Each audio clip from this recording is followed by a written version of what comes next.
അയലൂർ കൃഷിഭവന്റെ നേതൃത്വത്തിൽ പോഷക സമൃദ്ധി HDP ചട്ടികളുടെയും തൈകളുടെയും വിതരണം നടത്തി. ഗ്രാമപഞ്ചായത്തിന്റെ ജനകീയാസൂത്രണം 2024-25 പ്രകാരമാണ് പദ്ധതി നടപ്പിലാക്കുന്നത്. വീട്ടുമുറ്റത്തും ടെറസിലും വിഷരഹിത പച്ചക്കറി വളർത്തിയെടുക്കലാണ് ലക്ഷ്യം. കെ ബാബു MLA ഉദ്ഘാടനം ചെയ്തു. ഗ്രാമസഭകൾ വിളിച്ചു ചേർത്ത് പദ്ധതി സംബന്ധിച്ച ആലോചനയും കാര്യങ്ങളെല്ലാം നടത്തിയിട്ടുണ്ടാവും.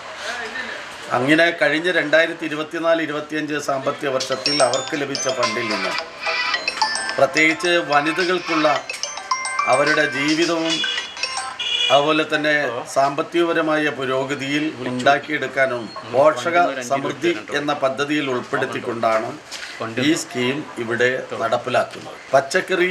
പച്ചക്കറി ചെടികളും അതോടൊപ്പം അത് വളർത്തിയെടുക്കാൻ പറ്റാവുന്ന നല്ല ഒന്നാം തരം പ്രകൃതിക്കിണങ്ങുന്ന രൂപത്തിലുള്ള ചട്ടിയും ഉൾപ്പെടെയാണ് തരുന്നത്.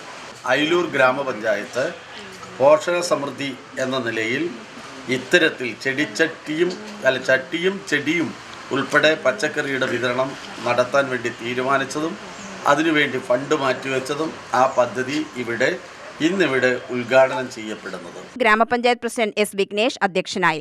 കൃഷി ഓഫീസർ കൃഷ്ണ പദ്ധതി വിശദീകരണം നടത്തി. Vice principal Regina Chanda Muhammad, MR Rajani, Pushpakaran, Uma Satheesan, Sivadasan, Devadas എന്നിവർ പ്രസംഗിച്ചു.